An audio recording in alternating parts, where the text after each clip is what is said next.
What's up, gamers? Aaron Shack here with a look at the 8Bitdo Ultimate Bluetooth controller. This has Bluetooth 2.4G and a USB. This is compatible with Windows PC and mobile, Android, iOS. It's also a Nintendo Switch controller, as it were. The best and key feature that drove me to buy this is the fact that it has the Hall effect sensing joysticks. Now, we talked about these with this controller, the King Kong, the Gilly Kit King Kong Pro 2, which this controller here has become my daily driver. Never had stick drift. I've been using it for a good long time now, putting it through its paces, whether it's playing little games on my Switch or I'm on the PC playing Call of Duty or something. I'm putting it through its paces. The shoulder buttons have not given out on me like the Xbox controllers do, and it's been a reliable daily driver. But this one, this is my new thing that when I'm looking for new controllers, I go down the checklist. I'm like, okay, is it compatible with this, this, and that? And then, of course, Hall effect joysticks are at the top of the list because those potentiometers, they inevitably go bad sooner or later, whether it's a few weeks, a few months, or maybe years. And when you buy controllers, you want them to last the generation of the console at the very least, or at the very most, you probably like them to last your whole lifetime. Because I don't really talk about having issues with old Nintendo controllers, never had issues with GameCube, N64, Dreamcast had Hall effect joysticks, PS3 had Hall effect, and we never had problems with those. It's only now that, different providers are using, cheaper hardware. So, this is by the wonderful folks at 8Bitdo, and it comes with a multifunctional charging dock here, which I think is pretty cool. Bluetooth sync it up to your devices. It's got two Pro back paddle buttons, a custom profile switch button that you can see here, player indicators, two-way mode switching button, rumble vibration, motion controls, USB-C, 22 hours rechargeable battery, and it's compatible with the Steam Deck. So it also comes in black and white. So I chose black because I think white, just sort of fades over time. It shows, the slightest dirt, oil of your skin, or blemishes. You definitely have to do a lot of cleaning when you have white controllers. They show the dirt a little more. But we're going to go ahead and crank this open. Let's see what we got here. I'm going to get the karambit out. And I'm going to start cutting away at some of the tape here. So yeah, this is the black edition. This retails for $69.99. So it's, it's up there with, high quality controllers. But it's definitely not something, cheap and, unreliable. This is a very nice product, I would say. 8Bitdo, I bought a lot of their Super Nintendo controllers, and they've been super great. Whether they're wireless, or have different options for charging. I've used them to play Switch games and stuff on the PC all the time. Okay, so we've got our dock here. We've got the controller. Yeah, it looks like the dock has a nice little grip on the bottom there. Oh, this is interesting. Okay, so it's got a little USB thing in there. Okay. So that's plugged in. Alright, and we got the little USB-C charger on the back. We got the instruction manual, and of course, a complimentary USB-C to A cable that we'll put to some good use. Let me make sure there's nothing else. Okay. Yeah, and let's go ahead and peel the label off right there. A little bit of plastic protecting it. So far, yeah, very lightweight. Compared to the NES, right? Yeah, definitely lighter than the PS5. GameCube controller. This is the Switch GameCube controller. Probably a little lighter. That one is actually lighter. The ghillie kit, yeah, actually clocks in just a little bit lighter. If that matters for you. For me, I like a controller to be comfortable. I don't like it to be too heavy, but I do like it to be ergonomic. And this one has kind of a weird shape, as you notice here. Like a lot of other controllers, you know, this is kind of flat or slightly rounded across the top, but it's definitely kind of a weird shape. You know, it definitely reminds you. They definitely take a lot of their inspiration from like the SNES controller and how round that was back in the day. Of course, all the buttons are labeled for the Switch, but you know, if you're playing on PC, your A button's your B button, your X button's your Y button, etc.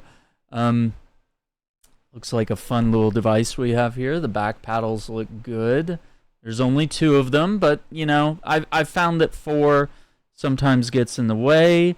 Okay, we got a switch here for Bluetooth and 2.4G on the back right there. You got your little charger connectors right there that when you set it on the dock, it makes a satisfying click noise. Oh yeah, let's see if we can get that.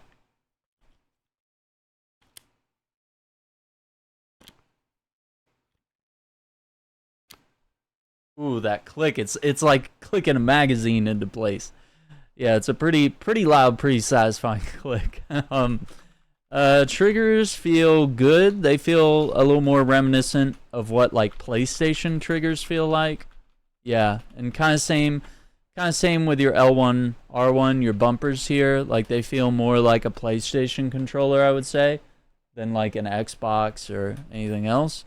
Of course, they're labeled LR, L2, R2.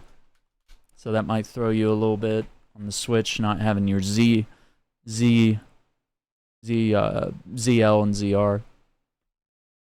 Thumbsticks feel good. D-pad is about what you would expect. It's pretty standard. Definitely feels like a Nintendo style D-pad. The buttons feel great. They do have sort of that convex look to them, that shape. The interesting thing about the sticks is that you do see that it has this edge here, but the center where you put your thumb, it's actually convex rather than concave. The Goalie Kit, King Kong Pro 2, has concave ones, so it's like a bowl shape that you rest your tip of your thumbs in. Yeah, but I mean, looks good so far. Press the guide button, that lights up. Okay, and we'll see how easy syncing is. We got a pretty big instruction booklet here. Let's see. Oh yeah, that'll do it.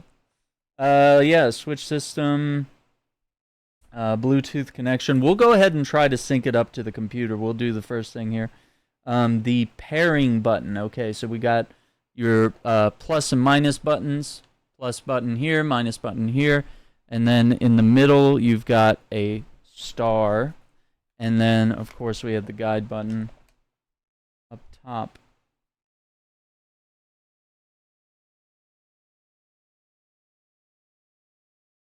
So you press the home button to turn on the controller. Wait till the controller is successfully recognized by the system to play. Yeah, pretty easy for the Switch. For Windows, connect the receiver to the USB port of your Windows device. Turn the mode switch to 2.4G. Okay. Yeah, so let's give that a go. So we're going to go from Bluetooth to 2.4G. Flick that switch right there. And then as we saw in the base here, it's kind of a nifty little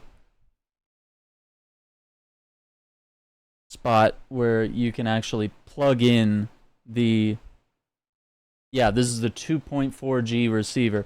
And it's got kind of a nice little pattern to it. You see that? It's kind of a brick pattern. Definitely gives you those Mario vibes. But we can go ahead and plug that in. Okay. And then we're going to hit the home button there. Wow. Wow. Simple as that, guys.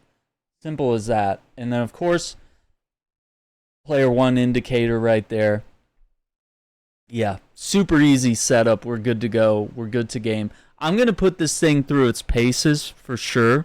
We'll definitely use it playing some games on the channel. We will also plug it into the Nintendo Switch and probably do some of the Tears of the Kingdom streams with this thing. And then, of course, you just hold it for a few seconds, and that thing is off. And then, yeah, you can just click it on your stand and have it ready to charge. You'll plug it in with your cable here. I really like this. I like these controllers that have a dock because when it needs to charge, I can put it on there. If I'm still playing games, I can definitely utilize the port that's on the top of the controller. Other stuff is, I guess we have the pairing button up here if you want to go by Bluetooth. So that's a good way to pair it up with the Switch. But so far, my thoughts are very favorable. We're definitely going to do some roadworthy testing of this device. It does appear to be a little bit smaller than some of the other controllers, as you can see its size here. But, I mean, so far it feels like pretty comfortable. It feels good in your hands. It's got some grip on the handles. Yeah, like a little bit of a gritty surface right here that feels really good in your hands.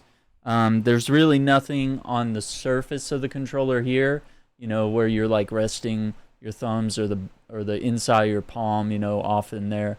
But I think that's fine. I don't think that's kind of an unnecessary convenience that some controllers add a grippier surface there. But yeah, I think everything feels good, and I can't wait to see how responsive the bumpers and the triggers are, especially because I feel like the games that really test those out are games like Elden Ring, Sekiro, the Soulsborne games really tend to put a lot of pressure on these, and that's where I want to see if the durability holds up over time. But it's a beautifully designed controller. The only thing, I do wish there was like a case to put it in. That's the one thing I really enjoyed about the Ghillie kit, was it did come with this dinky little plastic case, which surprisingly has been hanging on really well. But, you know, whenever I'm done with the controller, I can keep it from collecting dust. I can keep it clean. I can travel with it, which, you know, if you're playing your Switch and stuff like that, you want to be able to take your controllers on the go and not have to worry about them getting scratched up or dropped or any sort of problems like that. But I think this is really nice. For the charger coming with it and clocking in at about the $70 price point, I'd say this is a controller that you can get and be set with, hopefully, for the rest of this generation. And you have color choices of black and white, so I think it works quite well. Stable connection controller will be automatically switching on and off while it was docked and undocked, so that's kind of a nice feature that it has as well. Of course, having the motion controls is really great if you enjoy that on your Switch and elsewhere. That's another thing that we talked about with the Ghillie kit King Kong Pro 2, was that it was allowing you to do that, you know, on your PC through Steam. You could still have the gyroscopic controller settings. The 3 profiles to switch between, that's another perk. The ultimate software on PC and mobile, which probably means we could do some a little bit of that premium controller, you know, changing of bindings and presets and stuff like that. So definitely looking forward to checking that out as well. But this has been a review and unboxing of the 8Bitdo Ultimate Bluetooth controller with charging dock. This is a wireless Pro controller for Switch, Windows, and Steam Deck, as well as your Android and iPhone, your mobile stuff. And you can use it via the 2.4G, or you can use it on the Bluetooth. So whatever you need to hook it up to, this thing's here for it, and I'm excited. So stay tuned. Tune in to some of my live streams on the channel. Definitely hit that like button on this video. Subscribe to the channel, and you can go along on the journey with me as we sort of road test this controller. But overall, my thoughts on the design, the features, the ease of use. I love being able to just sort of like flip a switch and be able to quickly switch between playing on my Nintendo Switch, and then when it's time for me to sit down at the PC and play some Call of Duty or something like that, it's nice to be able to just push a button, not have to sit here and hold pairing buttons and wait and be like, oh, is it syncing? Is it not syncing? Oh, do I have to plug it in first? You know, all these different hurdles that come with some of these other controllers that are more complicated. So far, the Ghillie Kit King Kong Pro 2 and this one are probably going to be my favorites out of everything that's out on the market right now. And that's a shame because neither of these work for PlayStation or Xbox, so I'm a little out to sea and have to rely on, you know, more degradable controllers when I'm playing on those platforms. So gamers, don't forget to like that video if you found it helpful or informative. Definitely check out links in the description. I might have an affiliate link for you on this one if you'd like to purchase a controller. Take care, be safe, and we'll see you on the next one. Bye.